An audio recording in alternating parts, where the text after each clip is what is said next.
நமோ நம சத்குருப்யः சத்குருப்யோ நமோ நமः. நமோ நம சத்குருப்யः சத்குருப்யோ நமோ நமः. ஞானவைராக்கியசம்பூர்ணான் ஹரிபக்திபராயணான் பூர்வாச்சார்யாணஹம் வந்தே சம்பிரதாயப்பிரவர்த்தகான். பகவன்னாம சாம்ராஜ்யலக்ஷ்மீ சர்வஸ்வவிக்கிரகம் ஸ்ரீமத்போதேந்திரயோகீந்திரதேசிகேந்திரமுபாஸ்மஹே. ஹரே ராமேதி கிருஷ்ணேதி நாம சங்கீர்த்தனம் சதா லோகக்ஷேமாய குர்வந்தம் பிரேமிகம் சத்குரும் பஜே. யஸ் சஞ்சரதி லோகேஸ்மின் கிருஷ்ணதாசாத்மஜம் பஜே. நாமகீர்த்தனமாத்ரேண சுப்ரசன்னம் கிருபாநிதிம் பக்தகோலாஹலம் வந்தே பக்தாபீஷ்டஃலப்ரதம். ஜன்மாத்யஸ்ய யதோன்வயாதிதரதশ্চাர்த்தேஷ்வபிஜ்ஞஸ்வராட் தேனே பிரம்மஹ்ருதாய ஆதிகவயே முஹ்யந்தி யத்சூரயः. தேஜோ வாரிமிருதாம் யதா வினிமயோ யத்ர சர்கோ மிருஷா தாம்னா ஸ்வேன சதா நிரஸ்தகுஹகம் சத்யம் பரம் தீமஹி.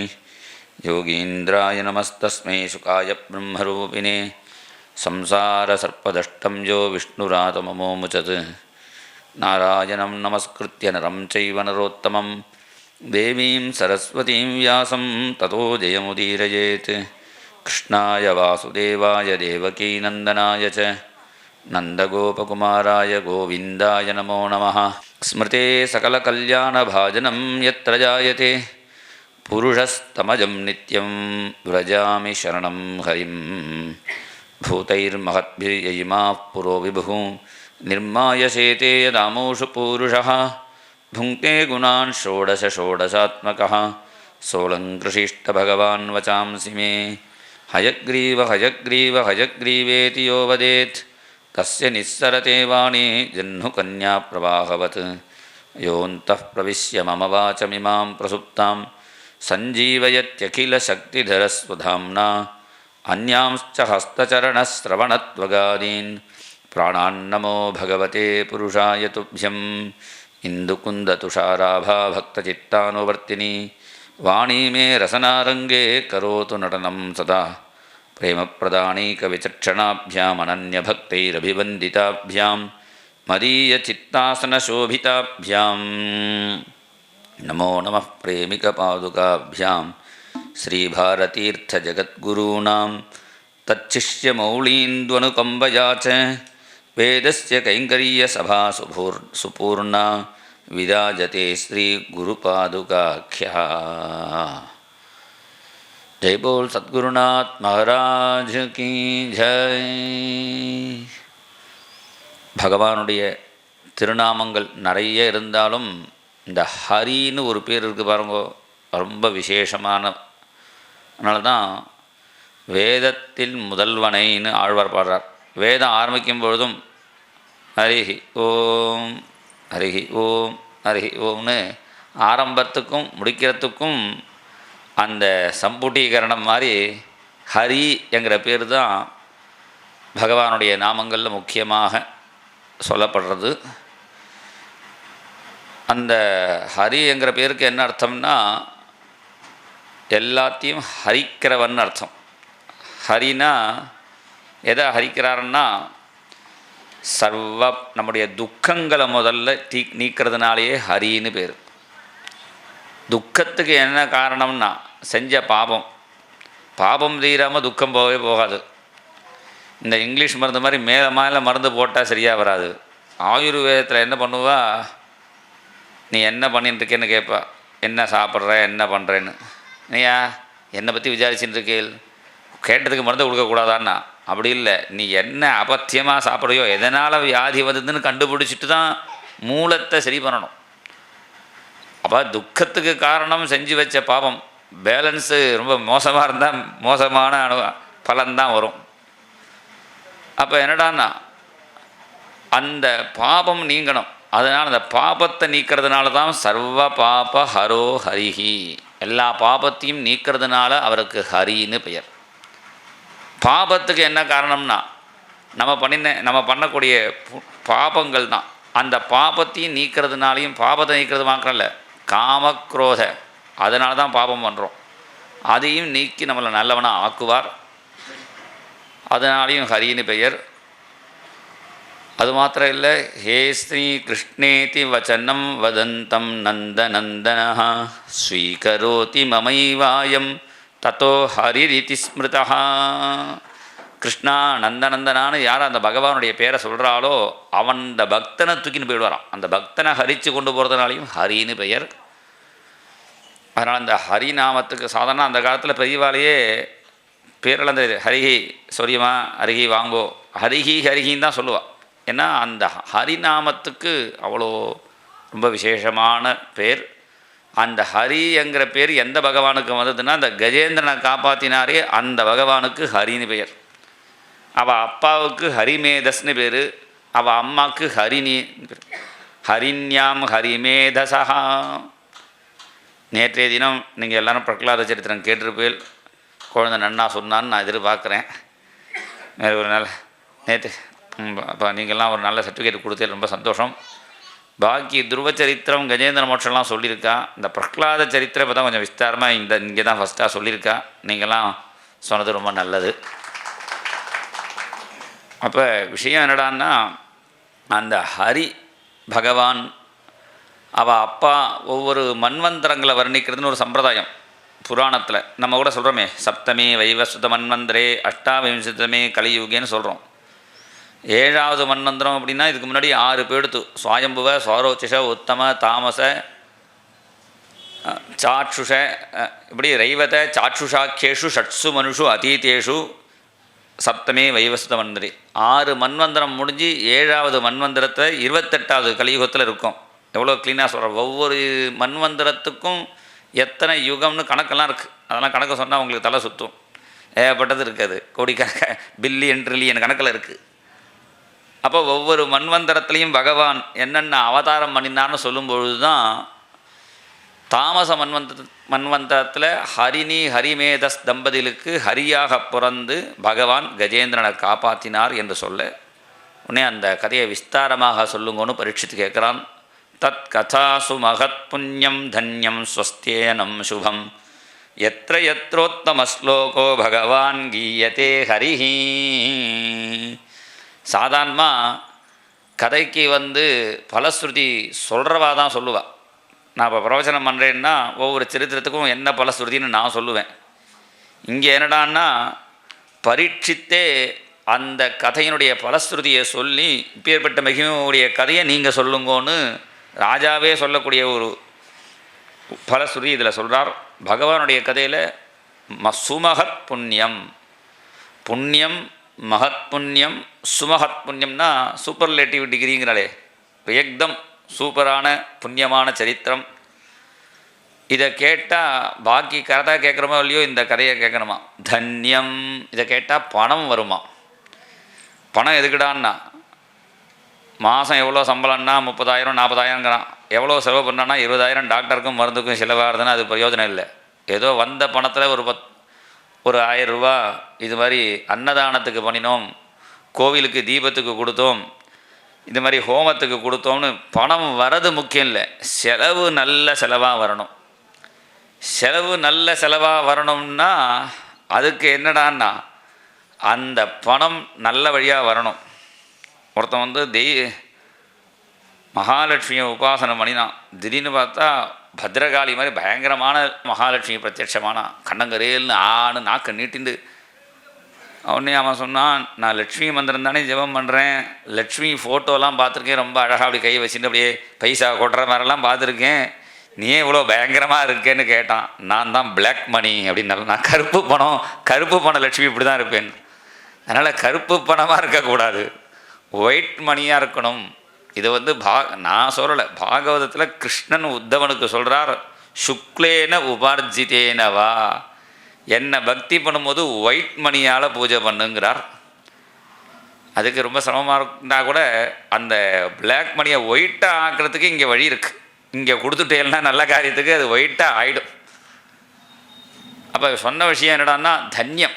இந்த கஜேந்திர மோட்சத்தை கேட்டால் நல்ல பணம் கிடைக்கும்.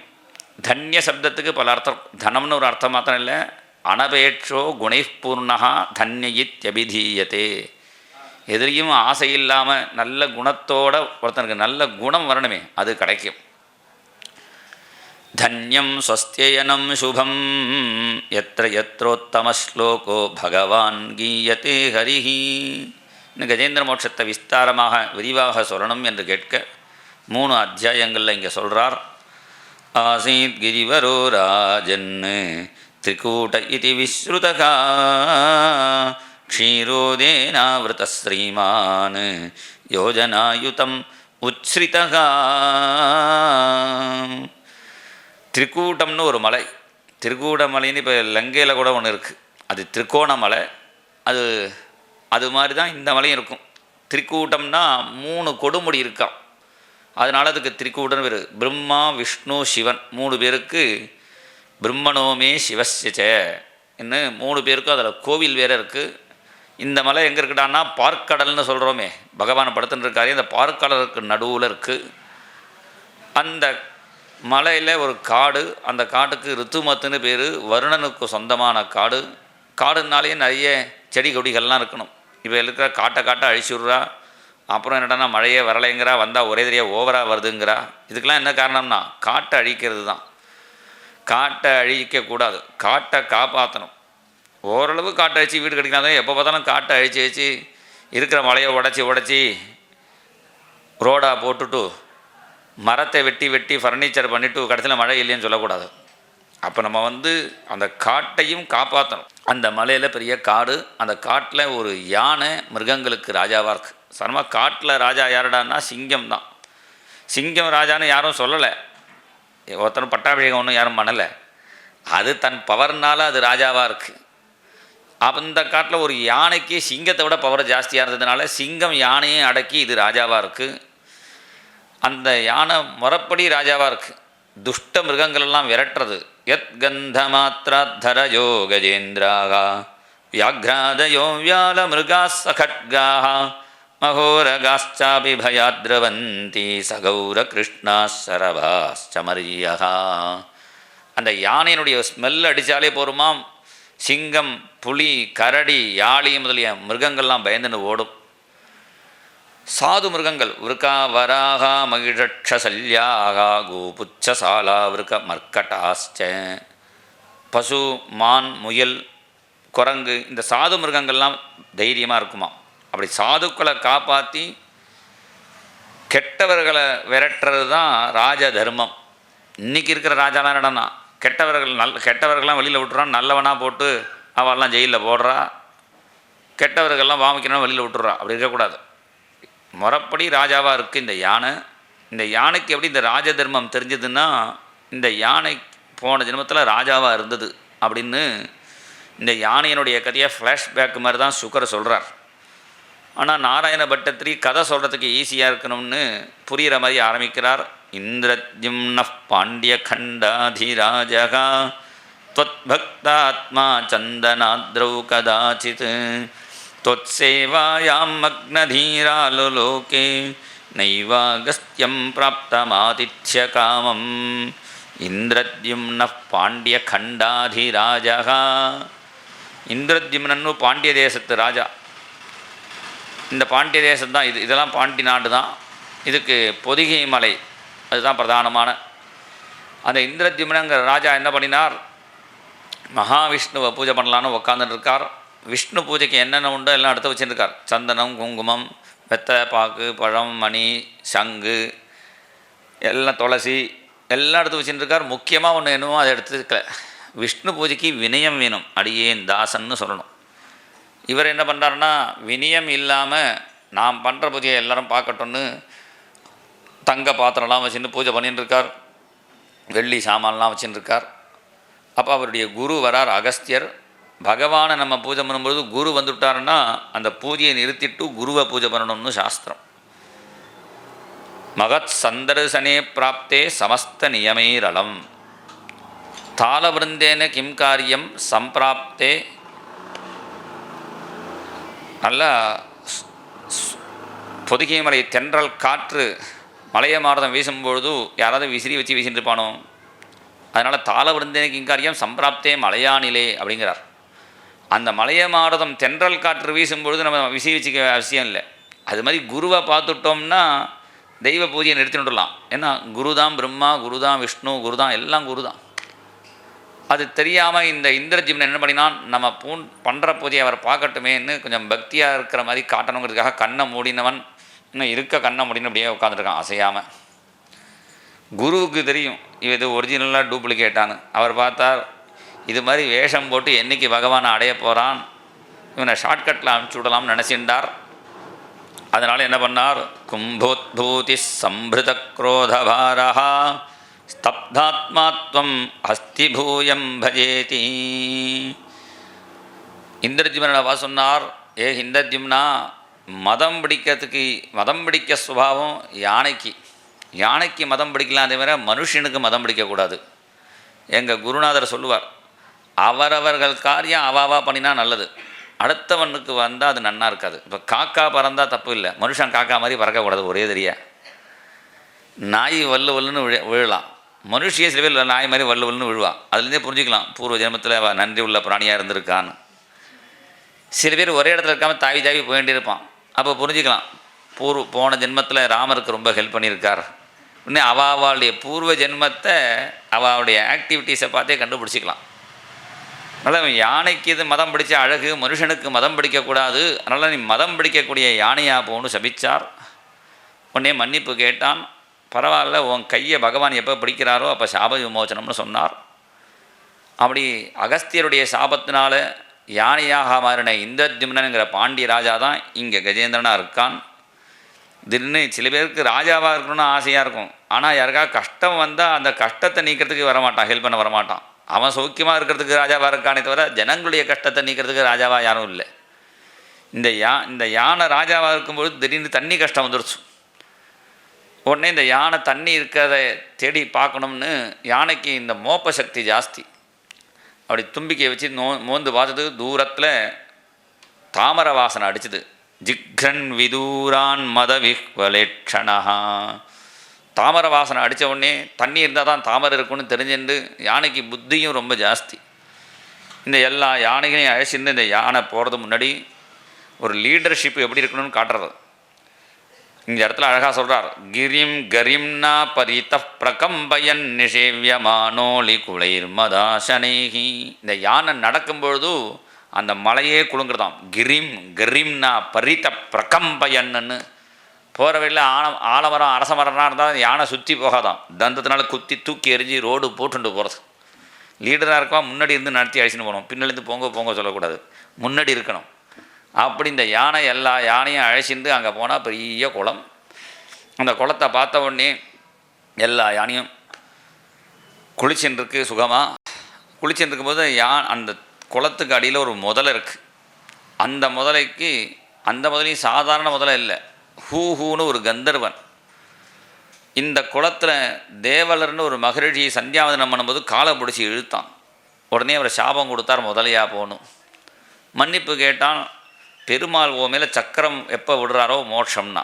நான் அது வரையும் என்ன பண்ணுறதுன்னு, இங்கே இன்னொருத்தர் கஜேந்திரன் ஒரு யானை வரும், அந்த யானை காலை பிடிச்சிக்கோ பெருமாள் வருவார்னு சொல்லிட்டு போயிட்டார். அன்னிலேருந்து காத்துன்னு இருக்கான். அதனால தான் 1000 யானை குளித்தாலும் கரெக்டாக அந்த கஜேந்திரன் காலை பிடிச்சி உள்ளுக்குள்ளே இழுக்கிறது, இந்த முதல்ல யானை வெளியில் இழுக்கிறது. இப்படி ரொம்ப நாள் கஷ்டப்பட்டுருக்கு. பாக்கி யானைலாம் கொஞ்சம் நாளைக்கு ஹெல்ப் பண்ணி விட்டுடுத்து. ஏன்னா அவாவா ஓரளவு தான் ஹெல்ப் பண்ணுவான், டாக்டர்கிட்ட வழியும் கொண்டு விடுவா. அப்புறம் டாக்டரே சொல்லுவான், நானே 30 மார்க் வாங்கிட்டு தான் வந்திருக்கேன், அதனால் நீங்களே பகவானை பிரார்த்தனை பண்ணுங்கன்றான். நான் கடைசியில் தெய்வம் தான் வழிவிடும். அதனால் இந்த யானை என்ன பண்ணுறது, நம்மளை காப்பாற்றக்கூடிய ஒரு தெய்வம் இருக்குன்னு தெரிஞ்சுட்டு அந்த பகவானை சரணாகதி பண்ணுறான். நமோ பகவதே தஸ்மை யதயே தச்சிதாத்மகம் புருஷாய ஆதிபீஜாய பரேஷாய விதீமகி. ஒரு 28 ஸ்லோகம் இங்கே சொல்கிறார், யானை பண்ணின ஸ்லோகம்னு. யானையெல்லாம் ஸ்லோகம் பண்ணாது, போன ஜென்மத்தில் படித்த ஸ்லோகத்தை இப்போ நினச்சி பார்க்குறதாம். பிராக்ஜென்மனி அனுசிக்ஷிதம்னு. எந்த பகவான் எல்லாரும் உள்ளியும் இருக்கிறதுனால புருஷன்னு பேர் உடையவரோ, பகவானுக்கு புருஷ சூக்தம்னு சொல்லுவாள். புருஷன்னா அவர் பாக்கியெல்லாம் ஸ்திரீகள்னு அர்த்தம். ஏன் புருஷன் பகவானுக்கு பேருன்னா, புருஷ சப்தத்துக்கு பல அர்த்தம் இருக்குது. பூர்வமேவாஹமிகா சமிதி தத் புருஷஸ்ய புருஷத்துவம். ரொம்ப நாளாக இருக்கிறதுனால, முதல்ல இருக்கிறதுனால, பூர்வமே இருந்ததுனால அவருக்கு புருஷன்னு பேர். புரிஷேத்தே, எல்லாருடைய ஹிருதயத்துலேயும் அந்தர்யாமியாக இருக்கிறதுனாலையும் புருஷன்னு பேர். பகுதானாத் புருஷா. ஒன்று கேட்டால் 10 கொடுப்பாராம். நம்ம ஒன்று கேட்டால் அரை தான் கிள்ளி கொடுப்போம். 1000 ரூபா கேட்டால் 500 தான் கொடுப்போம். பகவான் அப்படி இல்லை, 1000 ரூபா கேட்டால் 10,000 கொடுப்பார். அதனாலேயும் அவருக்கு புருஷன்னு பேர். அந்த புருஷனான பகவானை சரணாகதி பண்ணுறேன், இந்த யானை சரணாகதி பண்ண. இந்த யானை கத்த கேட்டுட்டு எல்லா தேவர்களும் வந்தார்கள். இந்திரன், சந்திரன், வருணன், வாயு. இந்த முதலை கிட்டேருந்து காப்பாற்றினா போகாது, எனக்கு மோட்சம் வேணும்னு கேட்குறது. இந்த தேவர்களுக்கெல்லாம் மோட்சம் கொடுக்க முடியாது. அவெல்லாம் பார்த்தா மோட்சம் நம்மளால் கொடுக்க முடியாது. அதனால் நம்மளும் இந்த யானையோட சேர்ந்து ஸ்தோத்திரம் பண்ணுவோம்னு திவிஜைஹி சக சம்ஸ்துவத்பிஹி, தேவர்களும் யானையோட சேர்ந்து ஸ்தோத்திரம் பண்ண. அவள் தான் பகவான் கருடன் மேலே இரண்டு வரார். சந்தோமயேன கருடேன, கருடன் பொழுது வெறும்ன கருடன் சொல்லலை, வேதஸ்வரூபமான கருடன் மேலே இரண்டு வரார். பெருமாள் கோவிலில் கருட வாகனம் பார்க்குறது ரொம்ப விசேஷம், கருட சேவை. சிவன் கோவிலில் ரிஷப வாகனம், அந்த அதில் வராரே சுவாமி சிவன், அதை பார்க்குறது விசேஷம்.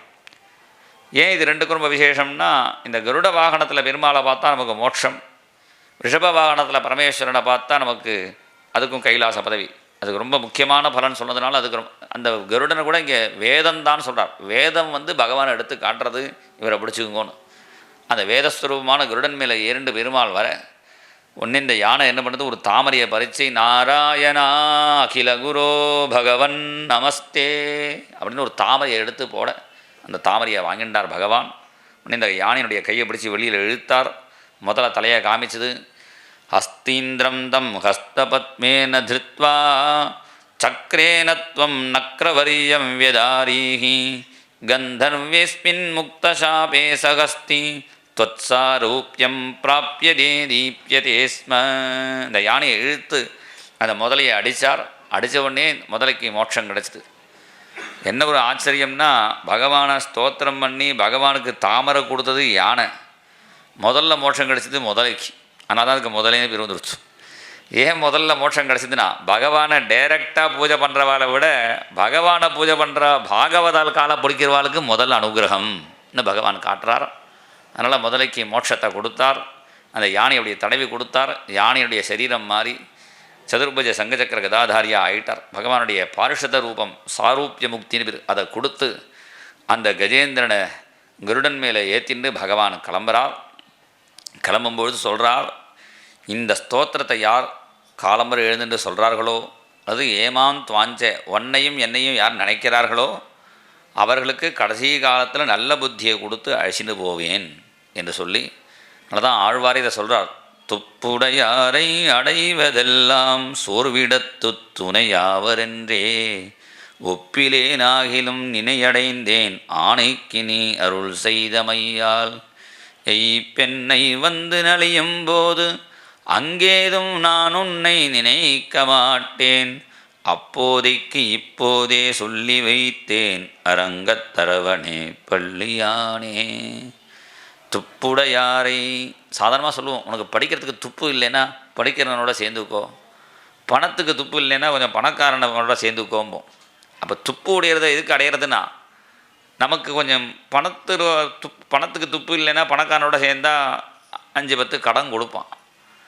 படிக்கிறதுக்கு துப்பு இல்லாதவன் படிக்கிறவனோட சேர்ந்தால் கொஞ்சம் பிட்டாவது காமிப்பான் பரீட்சையில். துப்புடையாரை அடைவதெல்லாம் சோர்விடத்து, நமக்கு ஒரு கஷ்டம் வரும்போது ஹெல்ப் பண்ணுவான்னு. அதுவும் அந்த நம்ம ஒருத்தருக்கு ஃப்ரெண்ட்ஷிப்பாக இருக்கணும்னா, ஒரு படித்தவன் ஓரளவு படிக்கிறவனோட தான் ஃப்ரெண்ட்ஷிப்பாக இருப்பானே தவிர அடிமட்டம் ஒன்றும் அடிமுட்டாலோட ஃப்ரெண்ட்ஷிப்பாக இருக்க மாட்டான். விட்டு காமிச்சா பார்த்து எழுதுறதுக்காக துப்பு வேணுமே, அவனோட தான் ஃப்ரெண்ட்ஷிப்பை வச்சுப்பான்.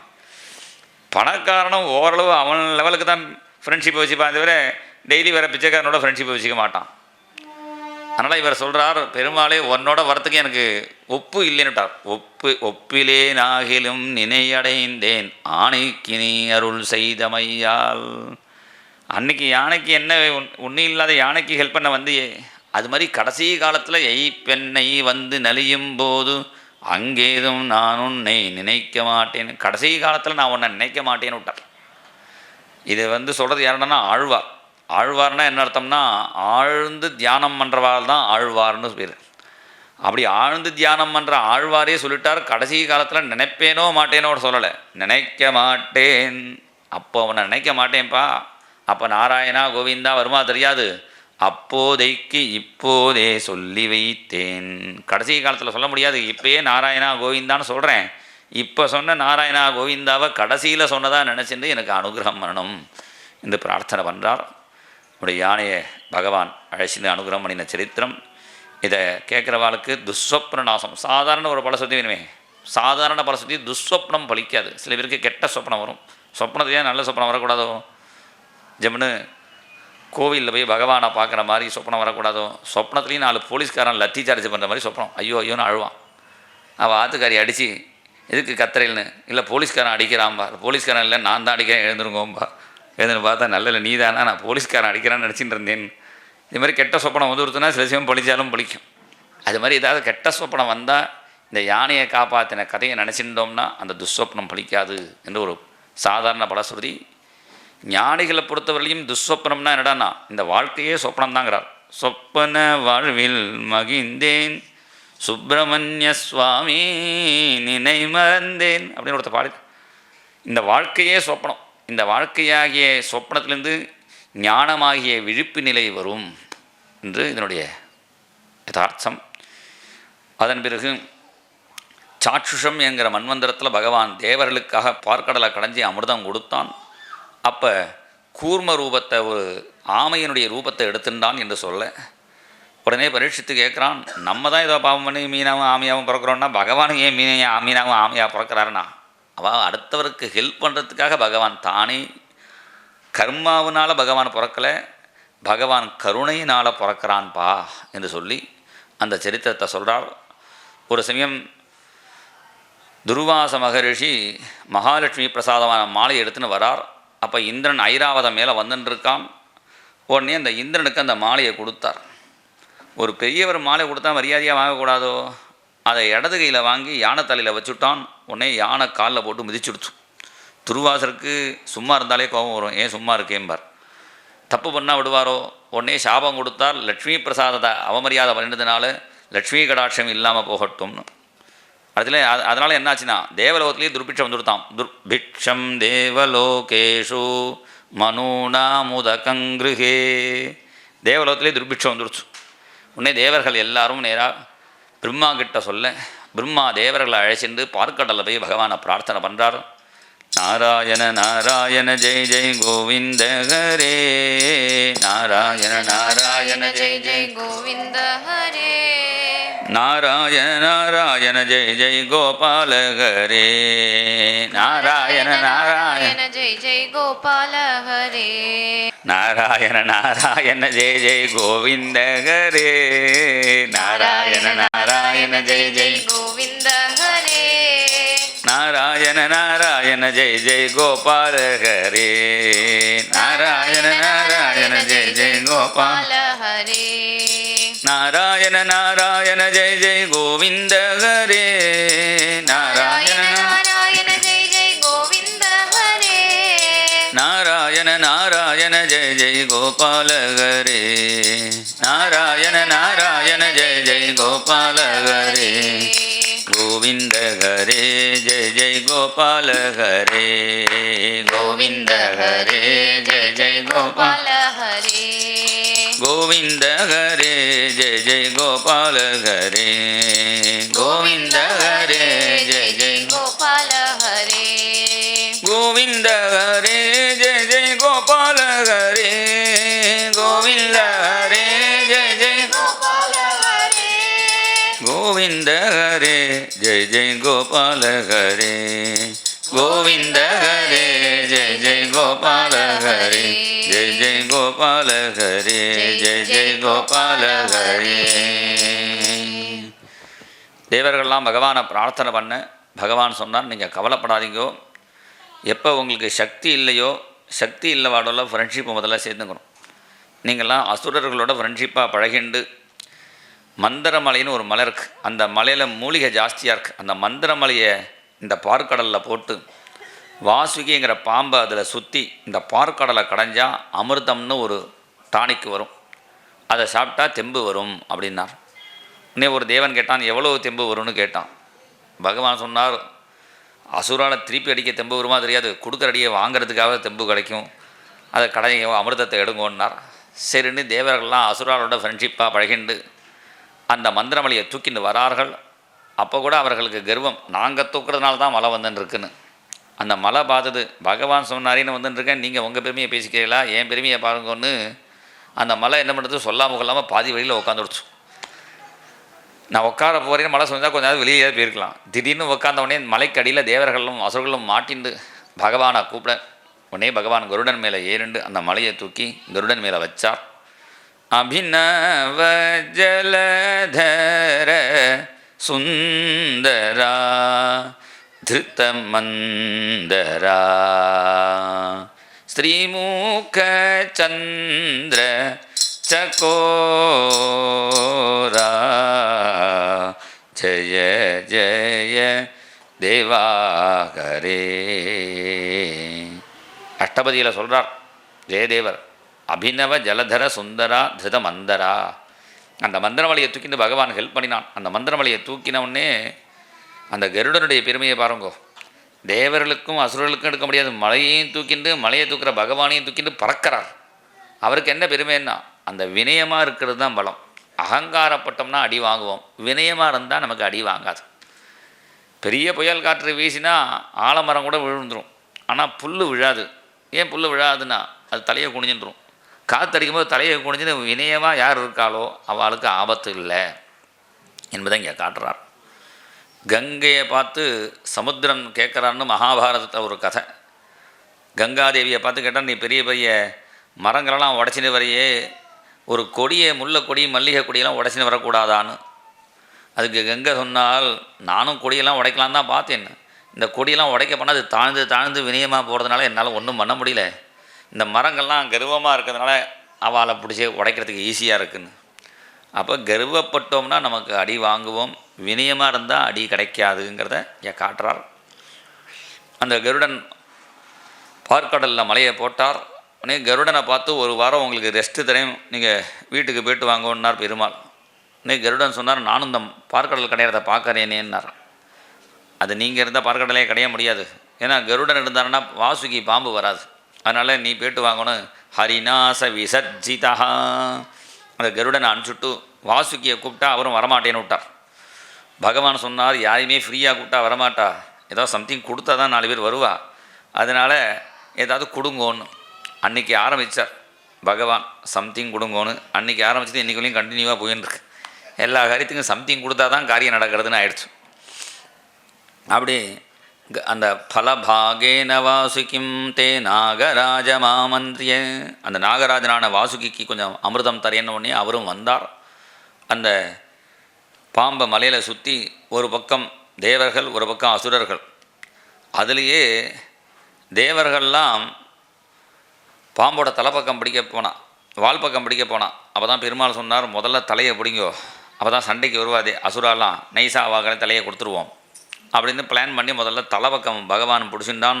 அசுராலை பார்த்து வாழை பிடிக்கிறான்னு உடனே அவளாம் ஸ்ட்ரைக் ஆரம்பித்தா. அன்றைக்கி ஃபஸ்ட்டு ஸ்ட்ரைக் அவள் தான். நாங்கள் என்ன வால் பிடிக்கிற ஆசாமியை நினச்சின்னுட்டேலா, தலை வேணும் தலை வேணும் எங்களுக்கெல்லாம் தலை வேணும் தலை வேணும் தலை வேணும்னு அவள் ஸ்ட்ரைக் பண்ண ஆரம்பித்தா. உடனே பகவான் சொன்னார், உங்களுக்கு தலை தானே வேணும், இந்தாங்க தலையை பிடிச்சிக்கோ, நைஸாக தலையை கொடுத்துட்டு வால் பக்கம் பிடிச்சின்னு விட்டா. ஏண்டானா, இந்த பாம்பு அடிக்கடி விஷத்தை கக்கும், நம்மளால் தாங்க முடியாது, அசுர பசங்க ஒன்றும் சந்தியானம் பண்ணுறதுல கொஞ்சம் கஷ்டப்பட்டால் பரவாயில்லன்னு நைஸாக அவள் கையில் தலையை கொடுத்துட்டு வால் பக்கம் பிடிச்சிருந்தாராம். புச்சம் ஜக்ராக சாமரஹா.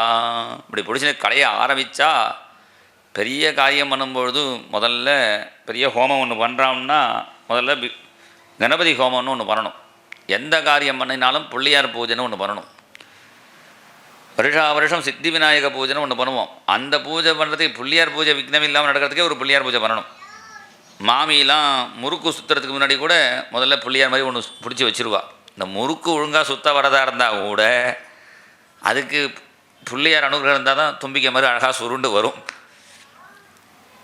அப்படி இந்த பிள்ளையாரை பூஜை பண்ணாத தோஷம் என்ன ஆகிடுத்து, அந்த மலை தண்ணி கடியில் போயிடுச்சு.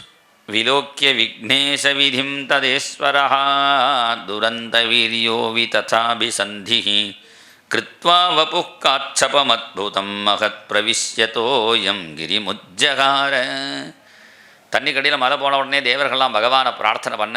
இப்போ தான் பகவான் ஒரு ஆமையனுடைய ரூபத்தை எடுத்துன்னு அடியில் போனால் பிள்ளையார் உட்காந்துட்டு இருக்கார். ஏண்டாப்பா மருமானியம் மலையை கட்டின்னு உட்காந்துட்டுருக்க. உடனே பிள்ளையா சொன்னார், மாமா எனக்கு குழக்கட்டை தராமல் நீங்கள் காரியம் ஆரம்பிச்சுட்டே. எங்கள் அப்பா கூட திரிபுர சம்ஹாரம் போகும்போது என்னை பூஜை பண்ணாமல் போயிட்டார். நான் அந்த தேனுடைய சக்கத்தை முடிச்சுட்டேன். அந்த அச்சை முடித்ததுனால தான் அந்த இடத்துக்கு அச்சரப்பாக்கம்னு பேர். திரிபுர சம்ஹார கதை பன்ருட்டின்னு ஒரு ஊர் இருக்குது.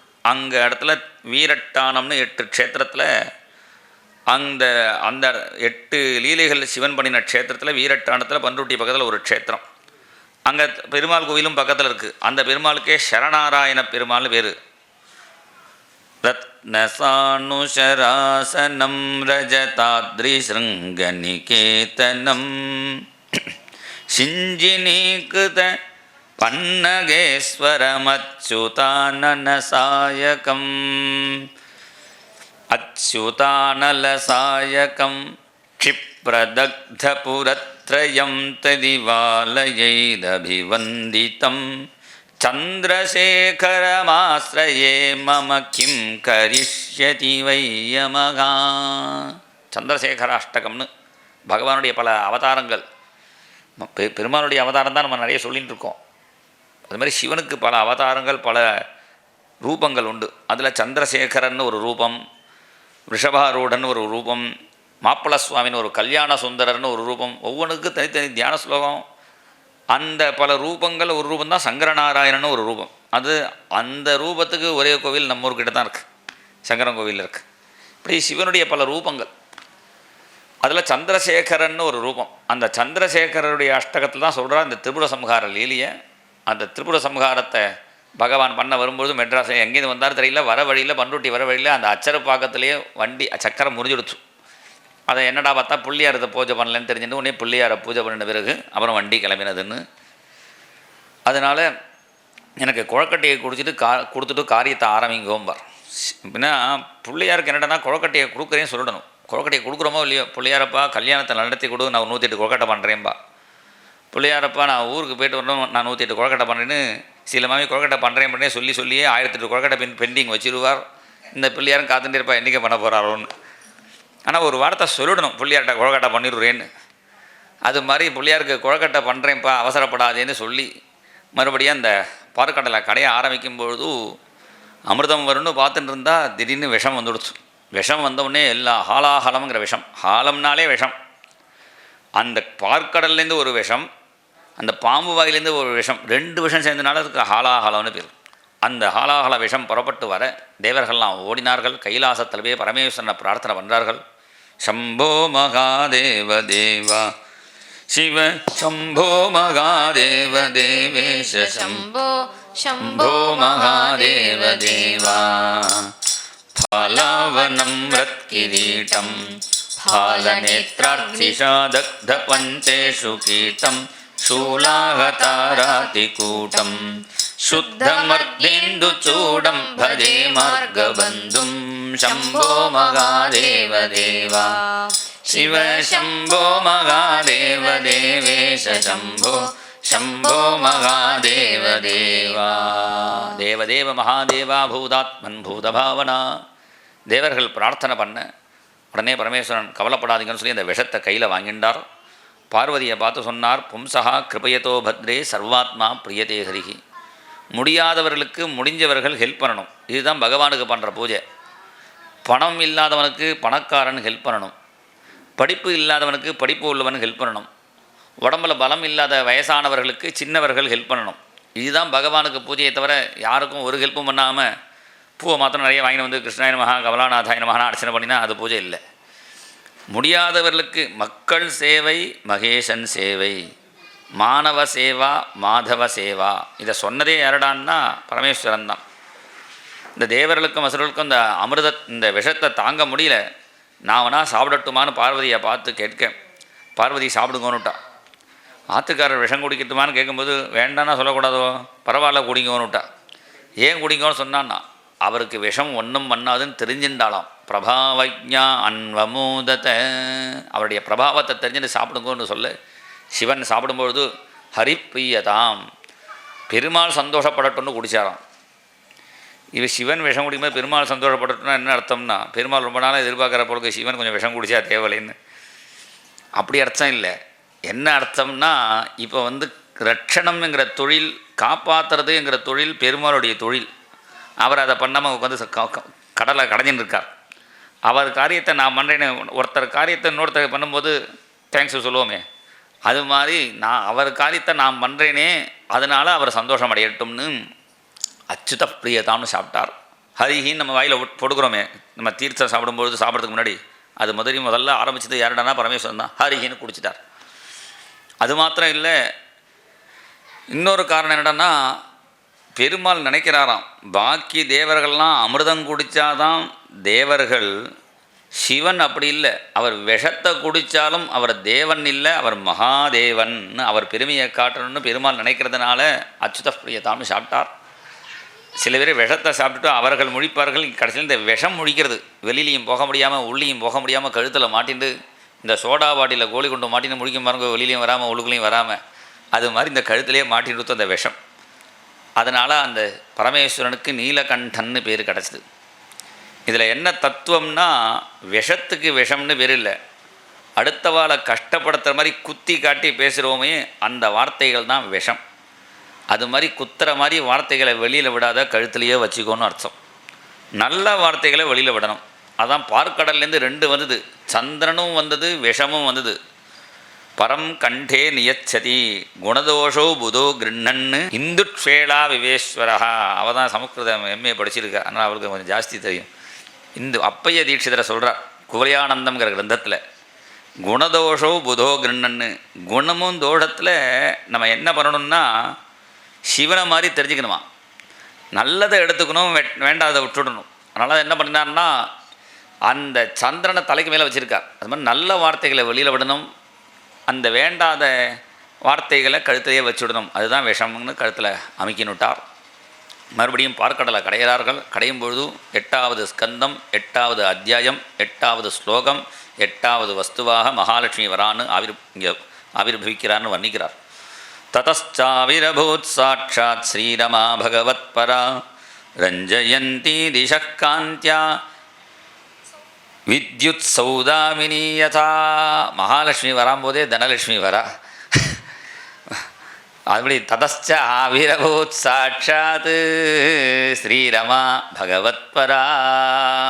மகாலட்சுமி பிரத்யட்சமான உடனேயே தேவர்கள்லாம் ஸ்தோத்திரம் பண்றார்கள். நமஸ்தேஸ்து மகாமாயே ஸ்ரீபீடே சுரபூஜிதே சங்க சக்கர கதாஹஸ்தே மகாலட்சுமி நமோஸ்துதே. கந்தர்வர்கள்லாம் பாடுறார்கள். பாக்யாத லட்சுமி பாரம்மா பாக்யாத லட்சுமி பாரம்மான்னு தேவர்கள்லாம் ஸ்தோத்திரம் பண்ணுறார்கள். ரிஷிகள்லாம் வேதத்தினால் ஸ்தோத்திரம் பண்ணுறார்கள். இரண்யவர்ணாம் எல்லாம் நான் எக்ஸ்ட்ரா சொல்லேன்னு வச்சுக்காங்கோ, அங்கே பாகத்தில் இருக்குது. சூக்த வாக்கியைகி துஜேரிதைகி, சூக்தத்தினால பிராமணாலாம் ஸ்தோத்திரம் பண்ணினாலாம்.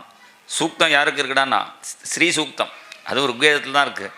இரண்யவர்ணாம் ஹரிணீம் சுவர்ண ரஜதஸ்ரஜாம் சந்திராம். இது ருக்வேதம் படித்த வாழ்க்கை சில பேருக்கு தெரியாது ருக்வேதத்தில் தான் இருக்குதுன்னு. ஏன்னா அது பின்னாடி வந்துடுறது கிளத்தில், அதனால் எல்லாரும் எதிர்வேதத்தில் தான் இருக்குதுன்னு நினச்சிப்பா. இந்த ஸ்ரீ சூக்தங்கிறது ருக்வேதத்தில் இருக்குது.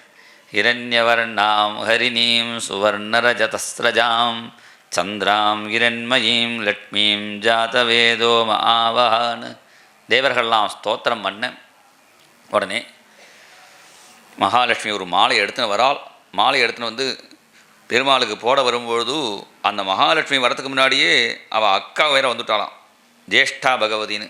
அவள் வந்த உடனே அவள் கத்த ஆரம்பிச்சுட்டா, அக்காவுக்கு கல்யாணம் பண்ணாமல் தங்கைக்கு பண்ணக்கூடாதுன்னு. உடனே பெருமாளை பார்த்து என்னை கல்யாணம் பண்ணிக்கோன்னார். நான் அழகா இல்லையான்னு கேட்டால், இந்த ஜேஷ்டா பகவதின்னு பேர், மூதேவின்னு சொல்கிறோமே.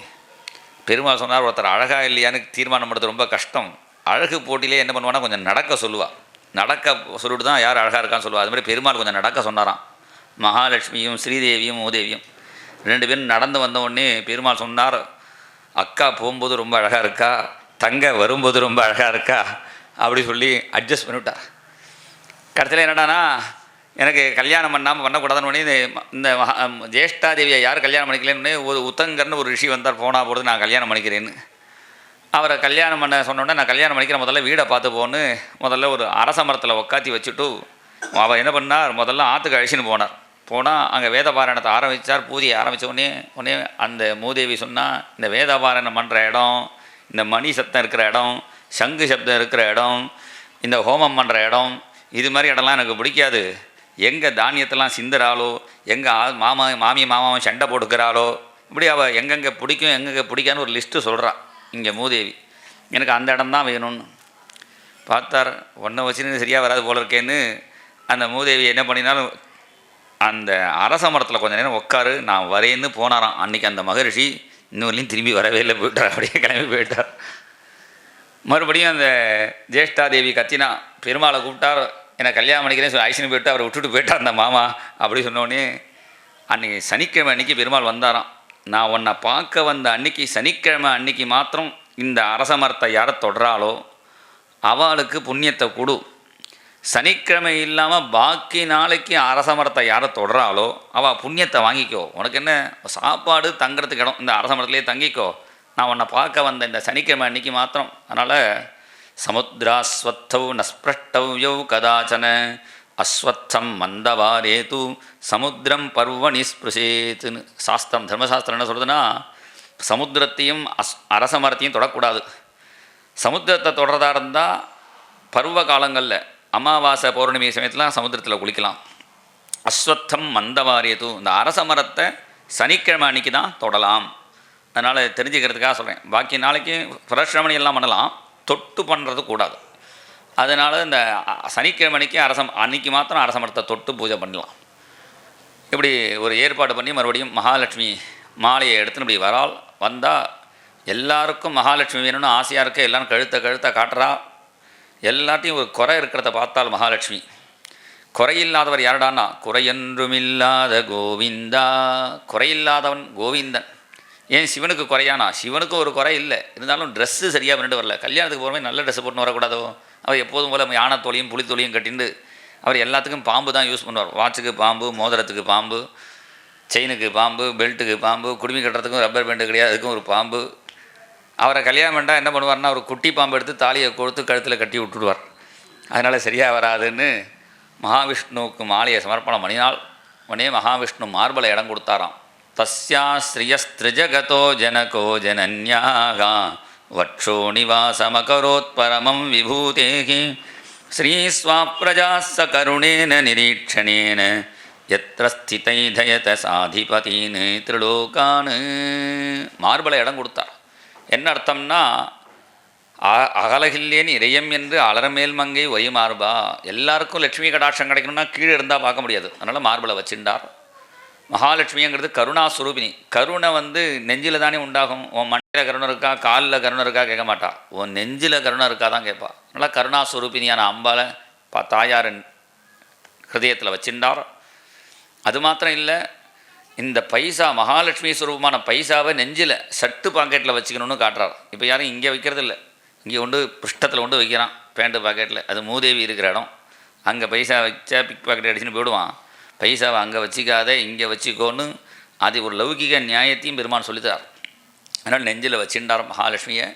மறுபடியும் பார்க்கடலை கடையும் பொழுது தன்வந்தரி ரூபத்தில் பகவான் பிரத்யட்சமாறார். தருணாம்புத சுந்தரஸ்ததாத்வம் நனு தன்வந்தரிருச்சிதோம்புராசேஹி அமிர்தம் கலசே வகன்கராபியாம் அகிலார்த்திம் ஹர மாருதாலயேஷா. அந்த தன்வந்தரியை நினச்சிருந்தாலே போகும், தன்வந்தரின்னு அந்த பேரை சொன்னாலே போகும், நமக்கு எல்லா வியாதியும் நீங்கும். தன்வந்தரிச்ச பகவான் ஸ்வயமேவ கீர்த்திகி நாம்னா நிருணாம் புருருஜாம் ருஜ ஆசுகந்தி யஜ்ஞே ச பாகம் அமிர்தாயுரவாவருந்தே ஆயுஷ்ச வேதமனுசாஸ்தியவதீரிய லோகே. அந்த தன்வந்தரின்னு பேரை சொன்னாலே போகும். தன்வந்திரியா பகவான் இப்போ பிறந்தார். மறுபடியும் இதே தன்வந்திரியே மறுபடியும் தன்வந்திரிங்கிற ரிஷியாக பிறந்து ஆயுர்வேதத்தை எழுதுகிறார்.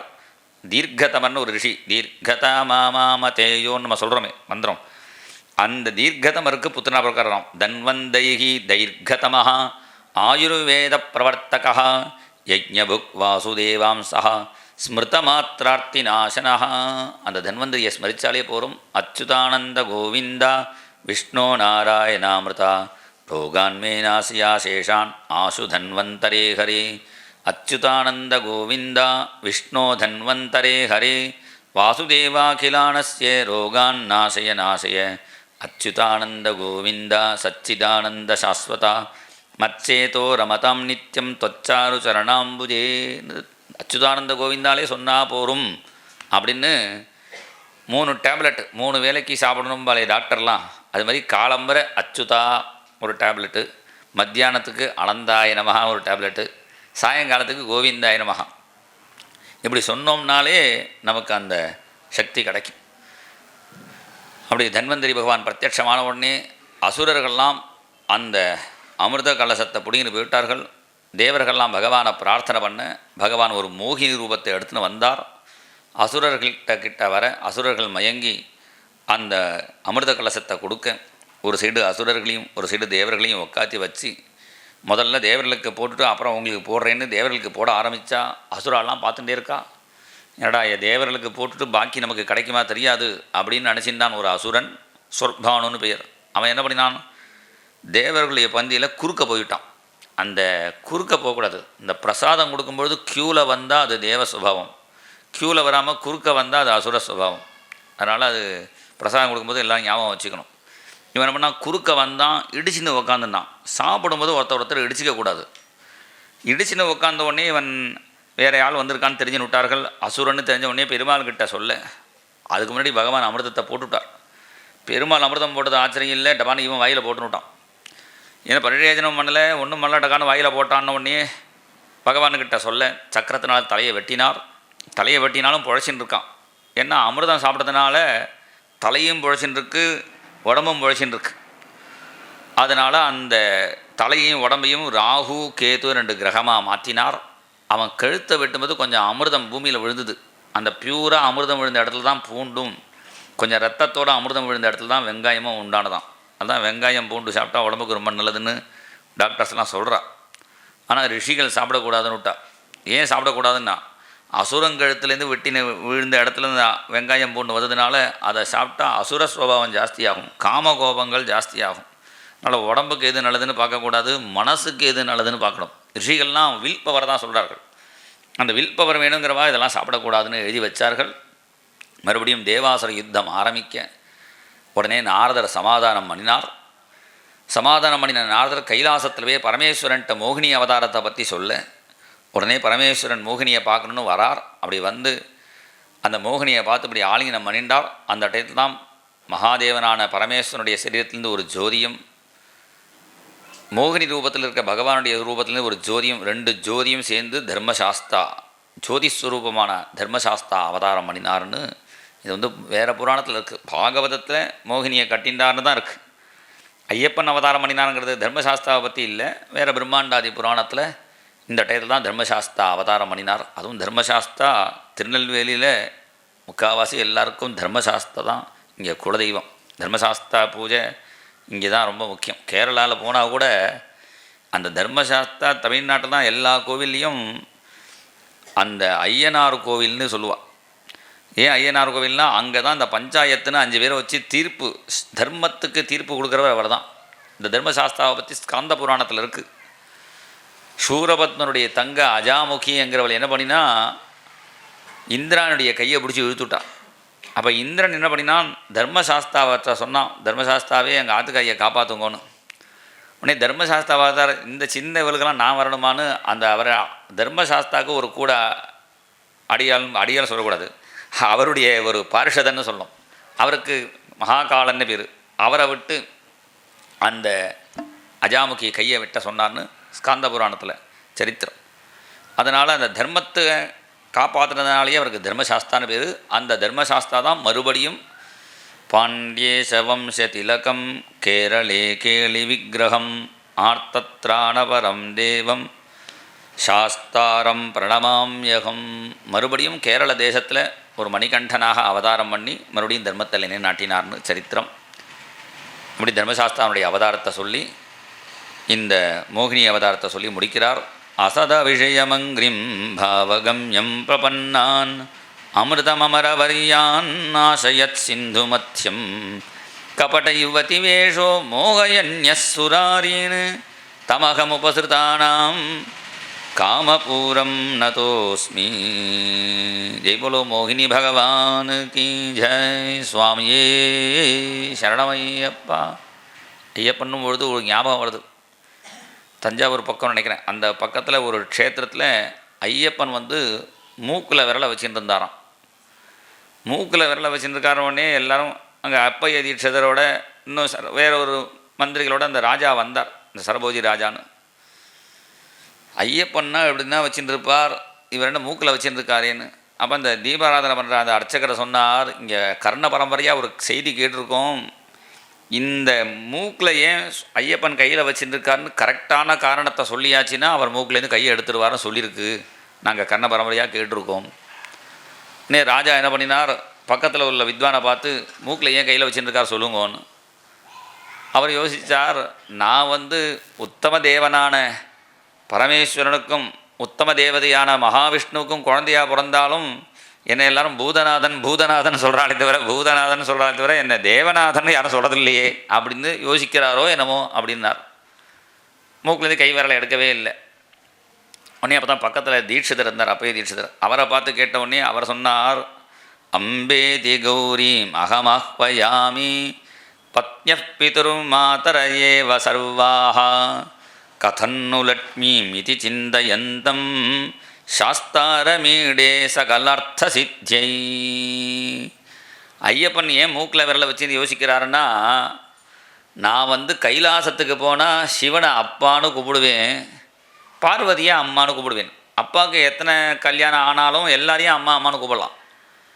ஆனால் நாங்கள் வைகுண்டத்துக்கு போனால் மகாவிஷ்ணுவை அம்மானு கூப்பிடுவேன், லட்சுமியை எப்படி கூப்பிடுறது, அம்மாவுக்கு ஒரு ஆதிகாரி கிடையாது, கதன்னு லட்சுமி இப்படி சொன்னவொடனே டக்கான்னு கை எடுத்துட்டாரான் சாஸ்தா, பழைய மாதிரி வச்சுன்னு விட்டார்னு. இது சிந்தையந்தம் சாஸ்தாரமீடே சகலார்த்த சித்தின்னு அந்த ஐயப்பனுடைய ஸ்மரிச்சுக்கிறோம். மேலே பகவானுடைய அவதாரங்களில் வாமன அவதாரத்தை வர்ணிக்கிறார். தேவாசுர யுத்தத்தில் அடிபட்ட பலிச்சக்கரவர்த்தி அசுரகுரு சுக்கராச்சாரியரால் ஹோமம் பண்ணப்பட்டு ஒரு திவ்யமான தேர் சங்கலாம் கொடுக்க அதை எடுத்துட்டு தேவலோகத்துக்கு வரான். தேவலோகத்துக்கு வந்தவொடனே அவன் சங்கநாதம் பண்ண உடனே தேவர்களுக்கு அந்த சங்கநாதத்தையே கேட்க முடியல. உடனே அவா குருநாதரை போய் கேட்டார்கள், பிருகஸ்பதி கிட்ட போய், பலிச்சக்கரவர்த்தி சண்டைக்கு வந்திருக்கான், சண்டைக்கு போகிறது நல்ல முகூர்த்தமாக சொல்லுங்கோன்னு. உடனே பிருகஸ்பதியும் பஞ்சாங்கத்தை எடுத்து இப்படி பிடிச்சி பார்த்தார். ஒரு முகூர்த்தம் தான் நல்ல முகூர்த்தமாக இருக்குது, அதுவும் சண்டைக்கு போகிற முகூர்த்தமாக இல்லை, ஓடி போகிற முகூர்த்தமாக இருக்குது, எல்லோரும் ஓடி போயிடுங்கோன்னுட்டார். கடைசியில் தேவர்கள்லாம் தேவலோகத்தை காலி பண்ணிட்டு கிளம்பி போயிட்டார்கள். தேவலோகம் கிடச்சிடுத்து யாருக்கு, பலிச்சக்கரவர்த்திக்கு. ஆனால் தேவலோகம் கிடைச்சாலும் அந்த இந்திர பதவி வேணுமே, அந்த இந்திர பதவி வேணும்னா 100 அஸ்வமேத யாகம் வேணும்னா தான் கிடைக்கும். அதனால் பூலோகத்தில் பருச்சுன்னு ஒரு இடம், இன்றைக்கும் பாம்பேலேருந்து பரோடா போகிற வழியில் பருச்சுன்னு ஒரு இடம் இருக்குது. அது இன்றைக்கி பிருகு கச்சம்னு பாகவதத்தை சொல்கிறார். தம் நர்மதாயாஸ்தட உத்தரே பலேகி எருத்விஜஸ்தே பிருகு கச்ச சம்யகே, நர்மதா நதி தீரத்தில் தான் இருக்குது. அங்கே 100 அஸ்வமேத யாகம் பண்ணுறான், எல்லாருக்கும் தானம் பண்ணின்னு இருக்கான். இந்த டயத்தில் அதிதி தேவி கஷ்யபர்கிட்ட சொன்னால், என் குழந்தைகள் சௌக்கியமாக இருக்கிறதுக்கு வழி சொல்லுங்கோன்னு. உடனே பங்குனி மாதம் சுக்லபட்ச பிரதமையிலேருந்து 12 நாளைக்கு பகவானுக்கு பால் பாயசம் நிவேத்தியம் பண்ணி அதே பிரசாதமாக சாப்பிட்டுன்று பகவான் அனுகிரகம் பண்ணுவார் என்று சொல்ல, அதுமாதிரி பால் பாயசம் நிவேத்தியம் பண்ணினால் பகவான் பிரத்யட்சமானான். கவலைப்படாதம்மா, நானே உனக்கு குழந்தையாக பிறந்து அந்த பலிச்சக்கரவர்த்திகிட்ட சண்டை போட முடியாது. அவனுக்கு 3 நல்ல குணம் இருக்குது. பிரம்மண்யன், வதான்யன், சத்தியசந்தன். யார் பிராமண பக்தனாக இருக்கானோ, யார் அள்ளி கொடுக்குறானோ, யார் சத்தியசந்தனாக இருக்கானோ அவன்கிட்ட சக்கரத்தை எடுத்துன்னு போனால் நானே தோற்று விடுவேன், அதனால் அவன்கிட்டேருந்து தானமாக வாங்கி தரேன் என்று சொல்லி, நான் உனக்கு குழந்தையாக பிறக்கிற விஷயம் யார்கிட்டையும் சொல்லாதேன்னு பகவான் மறைஞ்சி போனான். இது வெறும்னு மறைஞ்சி போனாலும் சொல்லியிருக்க மாட்டான். இந்த விஷயத்தை யார்கிட்டையும் சொல்லாதேன்னு, இது ஒரு ரகசியம், யார்கிட்டையும் சொல்லாதேன்னா. இந்த ரகசியம் சொல்லாதேன்னாலே அங்கேருந்து ஒரு மாமிக்கைப்பா, உங்களுக்கு ஒரு ரகசியம் தெரியுமா அப்படின்பா, உன்னைய சொல்லுவா, உடனே எல்லாருக்கும் தெரிஞ்சிடும். அது ரகசியம் சொல்லாதேன்னு பகவான் மறைஞ்ச உடனேயே இந்த அதிதிக்கு கவலை. ஒரு பதிவிரதையான பெண் கணவன்கிட்ட எதையும் மறைக்கக்கூடாது, பகவானோ யாருக்கிட்டையும் சொல்லாதேன்னு சொல்லிவிட்டாரே, ஆத்துக்காரர்கிட்ட சொல்லலாமா வேண்டாமான்னு யோசிக்கிறான். அப்படி யோசிக்கும் பொழுதே சவை சமாதி யோகேன கஷ்யபஸ்ததா புத்தியத.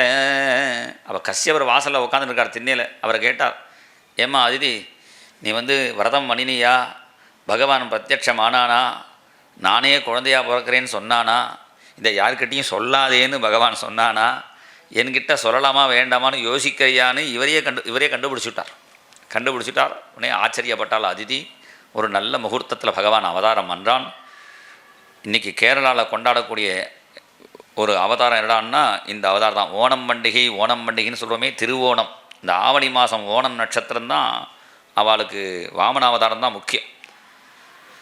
அது மாத்திரம் இல்லை, அவளுடைய பஞ்சாங்கமும் இந்த சிங்கம் மாதம் அன்றைக்கி தான் ஆரம்பிக்கும். ஏண்டனா வாமன பகவான் பிறந்த நாள் அன்றைக்கின்னு பார்த்து நேந்திரம் பழம்னு இருக்குது, அது நேவேத்தியம் பண்ணுவாள். ஏன் நேந்திரம் பழம்னா அந்த திருக்காக்கரைன்னு ஒரு க்ஷேத்திரம் இருக்குது, அதுதான் வாமன பகவான் சொல்கிறா. எர்ணாகுளங்கிட்ட அங்கே ஒருத்தர் வாழைத்தோட்டம் போட்டார். அது பெரிய புயல் காற்று வந்து சாயிற மாதிரி ஆயிடுச்சு. உடனே அவர் பகவானை பிரார்த்தனை பண்ண, திருக்காக்கிற அப்பனே என்னுடைய இந்த வாழைப்பழ தோட்டம் காப்பாற்றி கொடுங்க, உனக்கு அனுகிரகம், உனக்கு சமர்ப்பணம் பண்ணுறேன்னார். திருக்கண்ணால் ஒன்று நோக்கனே, ஒரு கடாட்சம் பண்ணணுன்னே பகவான் தன்னுடைய நேத்திரத்தினால கடாட்சம் பண்ணி அந்த வாழையை காப்பாற்றினானாம். அந்த நேத்திரத்தினால காப்பாற்றினால அது நேத்திரம்பழம்னு வேறு, அது சொல்லி கடைசியில் நேந்திரம்பழம்னு ஆயிடுச்சு. அப்படி வாமன பகவானுக்கு இந்த நேந்திரம்பழம் நிவேத்தியம் பண்ணுற வழக்கம் சப்தாகத்தில். அப்படி இத்தம் விரிஞ்சஸ்துத கர்ம வீரியா பிராதுர்பூவ அமிர்தபூரதித்யாம் சதுர்புஜ சங்க கதாப்ஜ சக்கர பிஷங்கவாசா நலினாய திக்ஷணா. பகவான் சதுர்புஜ சங்கச்சக்கர கதாதாரியாக பிரத்யட்சமாக தேவர்கள்லாம் ஸ்தோத்திரம் வந்தார்கள். ஜெய கோ வாமனா, ஜெய ஜெய கோ வாமனா, ஜெய கோ வாமனா, ஜெய ஜெய கோ வாமனா, ஜெய கோ வாமன ஜெய நாராயண ஜெய கோ வாமனா, ஜெய கோ வாமன ஜெய நாராயண ஜெய கோ வாமனா, ஜெய கோ த்ரிவிக்ரமா, ஜெய ஜெய கோ த்ரிவிக்ரமா, ஜெய கோ த்ரிவிக்ரமா, ஜெய ஜெய கோ த்ரிவிக்ரமா, ஜெய கோ வாமன ஜெய நாராயண ஜெய கோ த்ரிவிக்ரமா, ஜெய கோ வாமன ஜெய நாராயண ஜெய கோ த்ரிவிக்ரமா, ஜெய ஜெய கோ வாமனா, ஜெய ஜெய ஜெய ஜெய கோ வாமனா. வாமனன்னாலே சின்னவன் அர்த்தம். வாமனன்னா துஷ்டானாம் மதம் வமயதீதி வாமனா, துஷ்டர்களுடைய மதத்தை நீக்கிறவர்துனாலையும் வாமனன்னு பேர். இந்த வாமன பகவான் பிரத்யட்சமானார். முதல்ல சதுர்புஜ பெருமாளாக தரிசனம் கொடுத்தார். சின்ன குழந்தையாக மாறணுன்னே 7 வயசு குழந்தையாக மாறினார். 7 வயசு ஆனோடனே கர்ப்பாஷ்டமத்தில் உபதேசம் பண்ணணும், காயத்ரி மந்திரம் உபதேசம் பண்ணணும்னு சம்பிரதாயம். அதனால் பகவானுக்கு காயத்ரி மந்திரத்தை சூரிய பகவானே உபதேசம் பண்ணினாராம். சாவித்ரீம் சவிதா பிரவீத். ப்ரகஸ்பதி அவாத்து வாத்தியார், ஒரு சாதாரண வாத்தியாரியே ப்ரகஸ்பதியும் போம். அவர் ஒரிஜினல் ப்ரகஸ்பதி தான், அவங்க ப்ரகஸ்பதி. அவர் ஒரிஜினல் பூனலை கொடுத்தார். அப்புறம் ஒவ்வொருத்தர் ததவு கிருஷ்ணாஜினம் பூமிகி, அந்த மாந்தோலை போத்துக்கினம் அதை பூமி தேவி கொடுத்தால். தண்டத்தை கொடுத்தார் சந்திரன். அவள் அப்பா கஷ்யபரிய மேகலையை கொடுத்தார். பிக்ஷா பாத்திரத்தை கொடுத்தார் குபேரன். பிக்ஷை வாங்கணும், பவதி பிக்ஷாம் தேகி. அந்த காலத்தில் பிக்ஷை எடுத்து கஷ்டப்பட்டு சாப்பிட்டா தான் சாப்பாட்டில் உள்ள கஷ்டம் இருக்குன்னு தெரிஞ்சுட்டு அப்புறம் அதை அன்னலட்சுமியை வேஸ்ட் பண்ணாமல் அதை உபயோகம் பண்ணுவார்கள். இப்போ கேட்டதெல்லாம் வாங்கி வாங்கி கொடுத்து எல்லாத்தையும் இஷ்டத்துக்கு எரிஞ்சிட்டு போகக்கூடாது. அதனால் அந்த பிக்ஷை வாங்கி தான் சாப்பிடணும். அதனால் பவதி பிக்ஷாம் தேகின்னு, இந்த காலத்து பசங்கள்ட்ட பிக்ஷாந்தேகின்னா பீஷாந்தேகிங்கிறா. பீஷாதான் ரொம்ப நல்லது. பவதி பீஷாந்தேகி இல்லைடாப்பா பிக்ஷாந்தேகி சொல்லி கொடுக்க வேண்டியிருக்கு. அதே வாயில் வரமாட்டேங்குது. அந்த பவதி பிக்ஷாந்தேகின்னு அம்மா கிட்ட பிக்ஷை வாங்கணும். இவர் அம்மா கிட்ட வாங்காமல் சகோதரி கிட்ட போய் பிக்ஷை வாங்கினார். பிக்ஷாம் பகவதி சாட்சாது மாதா தம்பிகா சதி. அந்த அன்னபூரணி தேவி பிக்ஷை போட்டால் பிக்ஷையை வாங்கிண்டு சமிதாதானம் பண்ணிட்டு யாகசாலைக்கு வரார். வந்தால் ஒரே ஜோதிஷா தெரிகிறது. யாருக்கு யார் வரான்னு தெரியல. அங்கே ரிஷிகர்கள்லாம் பார்க்குறார்கள். சூரிய கிலாயாத்யுதவா விபாவசுஹு சனத்குமாரோத திதிருட்சயாக்கிரதோஹோ. சூரியன் தான் வராரா அல்லது சனத்குமார் அக்னி பகவான் வராரா, சனத்குமாரர் வராரான்னா எல்லாரும் யார் வரான்னு தெரியாமல் முழிக்கிறா. ஆனால் பலிச்சக்கரவர்த்தி கண்டுபிடிச்சிட்டானாம். எங்கள் குருநாதர் அழகாக சொல்லுவார். பலிச்சக்கரவர்த்தி எப்படி கண்டுபிடிச்சான்னா, யாராலையும் கண்டுபிடிக்க முடியாத ஒருத்தர் வராருன்னு கண்டுபிடிச்சானாம். அதனால் அவரை பார்த்து பாத பூஜை பண்ணி உங்களுக்கு என்ன வேணும் என்று கேட்க 3 அடி பூமி தானம் வேணும் என்று சொன்னார். உடனே டைரெக்டாக பூமி தானம் வேணும் சொல்ல, முதல்ல அவனை பற்றி ஸ்தோத்திரம் பண்ணார். ஒருத்தர் ஒரு வசூலுக்கு போகிறோம்னா எப்படி வசூல் பண்ணணும்னு இங்கே சொல்லித்தராராம் வாமன பகவான். அதை இங்கே ஸ்ரீதர சுவாமிகள் வியாக்கியானத்தில் சொல்கிறார். தாது ஸ்துதிகி, முதல்ல கொடுக்குறவனை 2 ஸ்தோத்திரம் பண்ணணும். உங்களை மாதிரி கொடுக்குறவளே கிடையாது. எப்போ ஹோமம் பண்ணினாலும் மினிமம் 1000 ரூபா கொடுக்குற வழக்கம் உங்கள் காற்றுல அப்படின்னு ஆரம்பித்தா தான் அவர் 500 ரூபாய்க்கு வந்து நிற்பார். அதனால் முதல்ல தாது ஸ்துதிகி, அப்புறம் ஸ்வயம் துஷ்டிகி. ஒரு உதாரணம் உங்களுக்கு சொல்கிறேன். கிடச்சதில் சந்தோஷப்படணும். ஒரு பெரிய சேட்டு இருந்தார். அவரை பார்க்குறதுக்கு ஐயப்பன் கோவில் ஹரித்வாரில் ஒன்று கட்டியிருக்கா, கேரளாக்காரா, ஹரித்வாரில் நதி தீரத்தில். அதை கட்டுறதுக்கு அவள் ஒரு சேட்டை பார்க்க போனால் அந்த சேட்டை பார்க்குறது அவ்வளோ ஈஸி இல்லை. எவ்வளவோ கஷ்டப்பட்டு பல சிபாரசெல்லாம் வச்சுட்டு அவரை போய் பார்த்து இது மாதிரி கோவில் கட்டுறோம், அவர் பெரிய சேட்டாக இருக்கிறதுனால நிறைய கொடுப்பார் அப்படின்னு நினச்சின்னு அவள் போனார். இவர் என்ன பண்ணார், 10 ரூபா கொடுத்தார் அந்த சேட்டு. ஆனால் அவள் அந்த கேரளாக்காரர்களுக்கு இது உண்டு, எது கொடுத்தாலும் 10 ரூபாய்க்கு ஒன்று ரசீது எழுதி 10 ரூபாய்க்கு ரசீதை எழுதி கொடுத்தார். கொடுத்த உடனே இந்த சேட்டு சொன்னார், நீங்கள் எப்படி சிரமப்பட்டு என்னை பார்க்க வந்திருக்கேன் எனக்கு தெரியும். இந்த கொடுத்த 10 ரூபாயை சந்தோஷமாக வாங்கிட்டு நீங்கள் ரசீது கொடுத்தேலே கோயில் கட்டத்தில் பாதி செலவை நான் ஏற்றுக்கிறேன்னு விட்டார். அப்படி கொடுத்ததில் சந்தோஷம் நம்மளும் அடையணும். அவளையும் 2 ஸ்தோத்திரம் பண்ணணும். தாது ஸ்துதி சுயம் துஷ்டி இத்தியாதி பிரஸ்துதோச்சிதம் பிக்ஷூஸ்து சிக்ஷையன்னாக வாமனஹா. அதை சொல்லித்தரான் வாமன பகவான். அந்த பலிச்சக்கரவர்த்தியை கொண்டாடி உங்கள் குடும்பத்தில் எல்லாரும் பெரியவாப்பா என்று சொல்லி, அதனால தான் உன்கிட்ட தானம் வாங்க வந்திருக்கேன், 3 அடி மண் வேணும் என்று சொல்ல, உடனே அவன் காலை பார்க்குறான். என் காலால் முன்னாடி அளக்கட்டுமானு, உன் காலால் அளந்தா சரியாக வராது, சம்மிதானி பதாமம என் காலால் 3 அடின்னு காமிச்சாரான். ஏன்னா அவங்கால் திடீர்னு பெருசாகாது, என் கால்னால் அப்பப்போ அட்ஜஸ்ட் ஆகும், அதனால் இந்த காலால் 3 அடின்னு சொல்ல, உடனே தானம் பண்ணின்னு கிளம்புறான். உடனே அவாத்து வாத்தியார் கை தட்டி இங்கே வான்னு அழிச்சுன்னு போய்விட்டார். சில இடத்துல வாத்தியார் குறுக்க அழிச்சுன்னு போயிடுவார் தானம் பண்ணும்போது. சில வாத்தியார் கொஞ்சம் எக்ஸ்ட்ரா கொடும்பா, சில வாத்தியார் அப்புறமா கொடுத்துக்கலாம்பார். அவரை சொன்னார், வந்தது பிராமணனே இல்லை, அது மாத்திரம் பிரம்மச்சாரியும் இல்லை, தானம் பண்ணாதே மகாவிஷ்ணு வந்திருக்கார். அந்த சுக்கராச்சாரியர் எப்படி கண்டுபிடிச்சாராம், பகவான் மார்பில் மகாலட்சுமி வச்சு மறைச்சி வச்சுருந்தாராம். பலிச்சக்கரவர்த்தி தானம் பண்ணுறேன் உடனே யார் தானம் பண்ணுறேன்னு கிளம்புறானோ அவனுக்கு லட்சுமி கடாட்சம் கிடைக்குமா. அதனால் அவன் தானம் பண்ணுறேன்னு கிளம்புறதை பார்த்த உடனே மகாலட்சுமி இப்படி கடாட்சம் பண்ணாலாம் இந்த பலிச்சக்கரவர்த்தியை. அப்போ சுக்கராச்சாரியரை பார்த்துவிட்டார். தானம் பண்ணாதேன்னார். நான் தானம் பண்ணுறேன்னு சொல்லிட்டேனேன்னு. இல்லை இப்போ முடியாது, அப்புறமா வாங்கன்னு இதான் மாற்றி போய் சொல்லிக்கலாம். சில இடத்துல போய் சொன்னால் தப்பு இல்லைங்கிறார். ஸ்திரீஷு நர்ம விவாகேச்ச விருத்தியர்த்தே பிராணசங்கடே. சில இடத்துல போய் சொல்லலாமா, அதில் முக்கியமாக பெண்கள்கிட்ட போய் சொல்லலாமா. பெண்கள்னால் எல்லா பெண்கள்கிட்டையும் சொல்லக்கூடாது. வாத்து மாமி கிட்ட போய் சொல்லலாம், ஒன்றை மாதிரி அழகி உலகத்திலேயே கிடையாது, இப்படி சொன்னால் தப்பு இல்லை. ஸ்திரீஷு ஒரு ஃப்ரெண்டுக்கிட்ட போய் சொன்னால் தப்பு இல்லை. ஒரு கல்யாணத்துக்கு போய் சொன்னால் தப்பு இல்லை. 1000 தடவை பொய் சொன்னாலும் பரவாயில்லை, 1000 தடவை பொய் சொல்லி கல்யாணம் பண்ணலாம்பா. 1000 தடவை பொய் சொல்லி இல்லை, 1000 தடவை போய் சொல்லி கல்யாணம் பண்ணணும்னு அது 1000 தடவைன்னு நம்ம சுருக்கமாக சுருக்கிட்டோம். எப்படியாலும் கல்யாணம் பண்ணுறது முக்கியமான காலத்துக்கு பொய் சொன்னால் தப்பு இல்லைன்னார். அப்போ தான் பலிச்சக்கரவர்த்தி சொன்னான், ஆபத்து காலத்தில் பொய் சொல்லலாம்னு நீங்கள் சொல்கிறீங்க, எனக்கு பொய் சொல்கிறதே ஆபத்தாக தோன்றதே. அந்த பகவான் என்னை வாழ வச்சாலும் சரி தாழ வச்சாலும் சரி. ஏன்னா எங்கள் தாத்தா பொய் சொல்லலையேன்னா, பிராஹ்லாதிகி கிதவோ யசா, எங்கள் கொள்ளு தாத்தா ஹிரண்யகசிபு கையில் வாழை வச்சுட்டு டே பிரஹ்லாதா அந்த தூணில் பகவான் இருக்கானான்னு கேட்கும்பொழுது, பிரஹ்லாதன் வயசு என்ன 5 வயசு குழந்தை. அப்பா அந்த தூணில் உம்மாச்சி இருக்கா இல்லையா தெரியாதுப்பா, என்ன அடிக்காதப்பான்னு சொல்ல வேண்டிய வயசில் என் தலையை வெட்டினாலும் சரி அந்த தூணில் பகவான் இருக்கான்னு சொன்னதுல தானே சத்தியம் விதாத்தும் நிஜபிருத்திய பாஷிதம் தூண் மத்தியிலேருந்து பகவான் பிரத்யட்சமானார் நரசிம்மன். அந்த பிரஹ்லாதனுடைய பேரன் சுவாமி நான். அந்த பகவான் வாழ வச்சாலும் தாழ வச்சாலும் தானம் பண்ணத்தான் போகிறேன் என்று சொல்ல உடனே சுக்கராச்சாரியர் சாபத்தை கொடுத்தார். ஐஸ்வர்யம் நஷ்டமாகட்டும்னு. அவன் சந்தோஷப்பட்டான். எப்படி இருந்தாலும் பைசா போக போகிறது, அது ஒரு பிராமணர் கையில் கொடுத்து போனால் ரொம்ப நல்லது அப்படின்னு சந்தோஷமாக தானம் பண்ண கிளம்புறான்.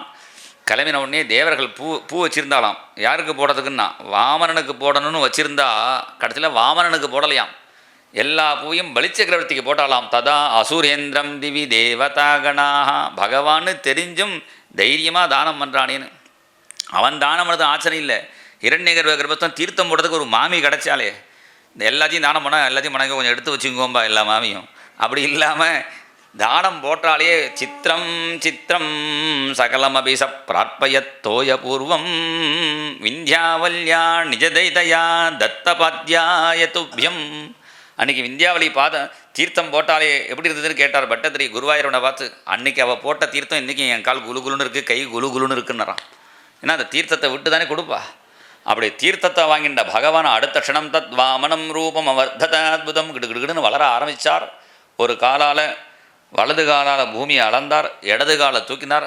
அது புவர்லோகம், சுவர்லோகம், மகரலோகம், ஜனலோகம், தபோலோகம் தாண்டி சத்தியலோகத்தில் போய் எட்டி பார்க்க உடனே பிரம்மா பாத பூஜை பண்ணினார். அந்த பாத தீர்த்தமே கங்கையாக ஓடி வர 3வது அடி எங்கன்னு கேட்க உடனே பலிச்சக்கரத்தி தலையை குனிஞ்சான். 3வது அடியாக என்னை ஏற்றுக்குங்கோ என்று சொல்ல உடனே சின்ன ரூபத்தில் வந்து 3வது அடியாக அவனையும் ஏற்றுண்டார். இதை பார்த்து எல்லாரும் ஆச்சரியப்பட்டார்கள். ஸ்தோத்திரலாம் பண்ண. அப்போ தான் பிரம்மா சொன்னார், இவன் அப்படி கஷ்டப்படுத்தக்கூடாதுன்னு. பகவான் சொன்னான், இவனுக்கு நான் அனுகிரகம் தான் பண்ணியிருக்கேன்னு அது அவனுக்கும் எனக்கும் தான் புரியும் என்று சொல்லி, நீ பாதாளத்தில் ஒரு இடம் இருக்குது சுத்தலம்னு, அங்கே போய் இரு என்று சொல்ல, எனக்கு பாதாளம்லாம் வேண்டாம், உங்கள் பாத தலைமையே போருன்னுட்டான். இல்லைப்பா உனக்கு அடுத்த மனத்தில் இந்திர பதவியை தரேன்னு, எந்த பதவியும் வேண்டாம், இந்த பாதமே போரும்னா விடவே இல்லை. பகவான் காலை எடுக்க விடவே இல்லை. கடைசியில் பகவான் சொன்னார், நீ சுதரலோகத்தில் போய் இரு, உன் வீட்டு காவலுக்காரனா நானே வரேன் என்று சொல்ல சின்ன கை எடுத்தானான். இந்த கதை தான் எல்லாரும் மாற்றி சொல்கிறா. சின்ன காலை காமிச்சு பெருசாக அளந்து அவனை ஏமாற்றி பாதாளத்தில் போட்டு அமுக்கிட்டாருங்கிறா. அவனை ஏமாத்தின அவதாரம் இல்லை, இது ஏமாந்த அவதாரம் பார் எங்கள் குருநாதர். தானம் வாங்க போன பகவான் கடைசியில் என்ன பண்ணினார்னா தன்னையே தானமாக கொடுத்த அவதாரம். அவனுக்கு தன்னையே தானமாக கொடுத்து இன்றைக்கி அவன் வீட்டு காவல்காரனாக பகவான் இருக்கார். இது வேதத்தில் சொன்ன சரித்திரம். இதம் விஷ்ணு விசக்கிரமே திரேதானி ததே பதம். 3 அடி அளந்தான்னு வேதம் சொல்கிறது. அந்த திரிவிக்ரமன் நமக்கு க்ஷேமத்தை பண்ணட்டும்னு சாந்தி பாடத்திலேயே சொல்கிறார். சன்னோ விஷ்ணுருக்ரமஹா. அந்த திரிவிக்ரமன் நமக்கு க்ஷேமத்தை வரணும்னு இந்த வேதத்தை சொன்ன சரித்திரத்தை சொன்ன உடனேயே வேதத்தை காப்பாற்றின சரித்திரம் மத்ஸ்யாவதாரத்தையும் சொல்லி 8வது ஸ்கந்தத்தை முடித்தார். 9வது ஸ்கந்தம் அதில் பல ராஜாக்களுடைய சரித்திரத்தை சொல்லும்பொழுது அம்பரீஷன் ஒரு ராஜா இருந்தான். அந்த அம்பரீஷனுக்கு பிராமண சாபம் பலிக்கலை. பிராமண சாபம் பலிக்கலைன்ன உடனேயே அவன் ஆச்சரியப்பட்டான். நாஸ்பிருசத் பிரம்மசாபோபி. அந்த அம்பரீஷனுக்கு பிராமண சாபம் பலிக்கலைங்கிறது ஆச்சரியமான விஷயம். உடனே அவனுக்கு என்ன பெருமை என்று கேட்க, அவன் ஏகாதசி விரதம் பண்ணுறவன். ஏகாதசி விரதங்கிறது 3 நாளைக்கு வரணும். தசமி அன்னைக்கு ராத்திரியே உபவாசம் இருக்கணும். தசமி அன்னைக்கு ராத்திரி, தசமிக்கு மத்தியானம் சாப்பிட்டுக்கலாம், ஒருவேளை மத்தியானம் சாப்பிடலாம். தசமி ராத்திரி உபவாசம். ஏகாதசி முழுக்க உபவாசமாக இருக்கணும். முழுக்க இல்லாட்ட ஜலம் குடிச்சிக்கலாம், அதுவும் இல்லாட்ட பழம் சாப்பிட்டுக்கலாம். அந்த பலாகாரம்னுங்கிறது சமஸ்கிருதத்தில் பழம்னா பழம்னு அர்த்தம், பழத்தை சாப்பிட்டுக்கலாம் அர்த்தம். அது பலாகாரங்கிறது என்னது நம்ம பலகாரமாக மாற்றி விட்டுறோம். ஏகாதசி அன்றைக்கி அரிசி சாப்பிடக்கூடாதுன்னா சரி, அரிசியை உடச்சி உப்புமாவாக சாப்பிட்லாம், இல்லாட்ட கோதுமையாக சப்பாத்தியாக சாப்பிட்டால்னா ஏகாதசி விரதம் நினச்சிக்கக்கூடாது. சப்பாத்தி சாப்பிட்டா ஏகாதசி விரதம்னா நார்த் இந்தியாக்காரன் டெய்லி சப்பாத்தி தான் சாப்பிட்டுன்னு இருக்கான், அவனுக்கு டெய்லி ஏகாதசி நினச்சிக்கக்கூடாது. அப்போ ஆகாரத்தை மாற்றுறது ஏகாதசி இல்லை, நம்ம மனசை பகவான்கிட்ட, ஏகாதச இந்திரியங்களை பகவான்கிட்ட வைக்கணும், அதுதான் ஏகாதசின்னு அர்த்தம். அவனுடைய ஏகாதசி விரதத்தில் சந்தோஷப்பட்டு பகவானே சக்கரத்தை கொடுத்துட்டாராம், சுதர்சன சக்கரத்தையே கொடுத்துட்டார். அதை வச்சு பூஜை பண்ணிட்டு இருக்கான். கார்த்திகை மாத சுக்லபட்ச துவாதசி பிருந்தாவன துவாதசின்னு அன்றைக்கி தான் பெருமாள் துளசி தேவியை கல்யாணம் 2 நாள். அதுக்கு பிருந்தாவனமே வந்தான். ஏகாதசி உபவாசம் இருந்து 12 பிராமணாளுக்கு அந்த துவாதசி கார்த்திகை சுக்லபட்ச துவாதசி அன்னைக்கு அந்த பாயசதானம் பண்ணினா விசேஷம். அவன் எல்லாருக்கும் பாயசதானங்கள்லாம் பண்ணி இவன் சாப்பிடலான்னு கிளம்புறான். தஸ்ய தரிஹ்யதி சாட்சாத் துர்வாசா பகவான் அபூத். ஒரு நல்ல காரியம் முடியும் பொழுது யாராவது பெரியவா வந்தான்னா அதை பகவான் ஏற்றுனுட்டான்னு அர்த்தம். நீ துர்வாசரை வந்தவொடனே ரொம்ப சந்தோஷப்பட்டு நீங்களும் சாப்பிட வாங்குவோ என்று சொல்ல, நான் மாத்தியானம் பண்ணிட்டு வரேன்னு அவர் என்ன பண்ணார், யமுனில் போய் முழுகிட்டார். வரவே இல்லை. துர்வாச வரலையும் தேடி தேடி பார்த்து கடைசியில் என்ன பண்ணுறதுன்னு பிராமணாள்கிட்ட கேட்க, அவெல்லாம் சொன்னால் ஒருத்தரை சாப்பிட கூப்பிட்டுட்டும் அதுக்கு முன்னாடி நம்ம சாப்பிடவும் கூடாது, ஆனால் பாரணைக்கு நம்ம கரெக்டாக சாப்பிட்டவும் ஆகணும், அதனால் ஜலத்தை குடித்தா போகிறோன்னு வேதமே சொல்லுது. அப்போது ஓஸ்நாதி தன்னேவாசிதம் நேவானசிதம். இந்த ஜலத்தை குடித்தோம்னா சாப்பிட்டதுக்கும் சமானம், சாப்பிடாமல் இருந்ததுக்கும் சமானம்னு வேதம் சொல்கிறது. அதுதான் ஆச்சரியம். பெரியவாள்கிட்ட பிராமணாள்கிட்ட கேட்டால் வேதத்தில் எப்படி சொல்லியிருக்குன்னு பிரமாணத்தை சொல்கிறான். வேதத்தை போய் கேட்டால் அது நான் சொல்லலை, பிரம்மவாதினோ வதந்தி, வேதம் படித்தவெல்லாம் இப்படி சொல்கிறான்னு வேதம் சொல்கிறது. எப்படி ஒருத்தருக்கு ஒருத்தர் வினயமாக பேசிக்கிறது கற்றுக்கணும். உடனே கொஞ்சம் தீர்த்தத்தை குடித்தான், துளசி தீர்த்தத்தை சாப்பிட்டான். துர்வாசருக்கு தெரிஞ்சிருத்து. அங்கேது வந்தார், என்னம்மா நான் வரத்துக்கு முன்னாடி நீ சாப்பிட்ட? நான் சாப்பிடல, ஜலந்தான் குடிச்சேன்னு. அதெல்லாம் கிடையாது, என்னை கேட்காம ஏன் குடிச்சேன்னார். உடனே தலையை பிச்சார். அதுலேருந்து ஒரு பூதம் கிளம்பினது. அது பில்லி சூனியை வச்சு அவர் மந்திரத்தை சொல்லி ஏவி விட்டார். அது நேராக அம்பரீஷனை அடிக்க வர, அம்பரீஷன் கையில் சுதர்சன சக்கரம் ஒரிஜினலாகவே இருக்குது. சுதர்சன யந்திரம் வச்சிருந்தாலே போகிறோம், சுதர்சன மந்திரம் ஜபிச்சாலே போகிறோம். இங்கே சுதர்சன மந்திர யந்திரம்லாம் இல்லை, ஒரிஜினல் சுதர்சனமே இருக்குது. அது டர்ன்னு கிளம்பிடுது. தத் சூரிய கோட்டி பதிமம் சுதர்சனம். அந்த சூரிய கோடி பிரகாசமாக சுதர்சன சக்கரம் கிளம்பி அந்த பூதத்தை பொசுக்கின உடனேயே அந்த துர்வாசர் ஓட ஆரம்பித்தார். துர்வாசர் ஓடுறதை பார்த்தோன்னே பின்னாடியே சக்கரம் வருது. அவர் அங்கே ஓடி இங்கே ஓடி கடைசியில் இந்திரன்கிட்ட போனார். இந்திரன் காப்பாற்ற முடியாதுன்னு விட்டான். பிரம்மா கிட்ட போக பிரம்மா சொன்னார், என்னாலையும் காப்பாற்ற முடியாது, நேராக வைகுண்டத்துக்கு போனார். போகிற வழியில் கைலாசத்தில் பார்த்தார். பரமேஸ்வரனை பார்த்து, நீங்கள் தானே சுதர்சன சக்கரம் பெருமாளுக்கு கொடுத்தான்னு யாரோ சொல்கிறா, உங்கள் நீங்கள் தயார் பண்ண சுதர்சனம் தான் வந்துட்டுருக்கு, உங்கள் சூளத்தில் பிடிச்சிக்கோன்னார். உடனே சொன்னார், ஒரு வண்டி வாங்கி பையன்கிட்ட கொடுத்தாருன்னா பைக்கெலாம் வண்டி பையன் தான் ஓட்டுவான், அதுக்குன்னு தாத்தாவை பார்த்து ஓட்டுக்கோன்னா அவர் ஓட்ட முடியாது. அது மாதிரி அது பெருமாள்கிட்ட கொடுத்துட்டேன், இனிமேல் அவர் பொறுப்பில் தான் இருக்குது சுதர்சனம், என்னாலையும் ஒன்றும் பண்ண முடியாது என்று பரமேஸ்வரனும் கைவிட்டுட்டார். இப்போ நான் என்ன பண்ணுறதுன்னு கேட்டார். ஹரிஸ்தே சம்விதாஸ்யதி, வைகுண்டத்துக்கு போங்க, பெருமாள் உங்களை காப்பாற்றுவார். நான் துர்வாசர் கெட்டிக்காரர், பாகவதாலுக்கு அபச்சாரம் பண்ணிட்டு வைகுண்டத்துக்கு போனால் பெருமாள் உலகில் விடவே மாட்டார். அதனால் சிவன்கிட்ட போய் ஒரு ரெக்கமெண்டேஷன் லெட்டரை வாங்கிட்டு போனால் தான், சிவன் சொன்னால் தான் அங்கே வைகுண்டத்திலே விடுவார். ஆனால் அவர்கிட்ட லெட்டரை வாங்கிட்டு அப்புறம் வைகுண்டத்தில் வந்து ஸ்தோத்திரம் பண்ணுறார்.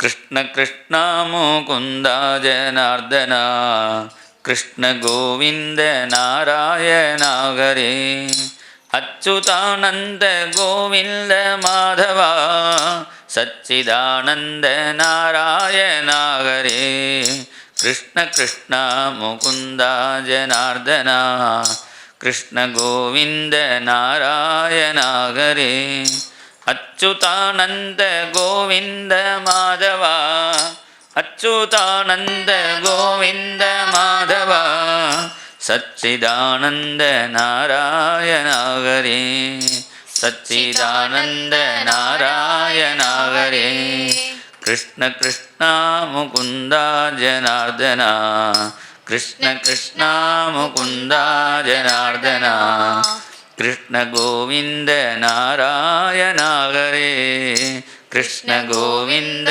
நாராயண ஹரே, அச்சுதானந்த கோவிந்த மாதவா, அச்சுதானந்த கோவிந்த மாதவா, அச்சுதானந்த கோவிந்த மாதவா, அச்சுதானந்த கோவிந்த மாதவா, சச்சிதானந்த நாராயண ஹரே, சச்சிதானந்த நாராயண ஹரே. உங்கள் வியாபாரத்தை இன்னும் மேம்படுத்த விளம்பர வண்டி தேவைக்கு எங்களிடம் அணுகவும். 9443554244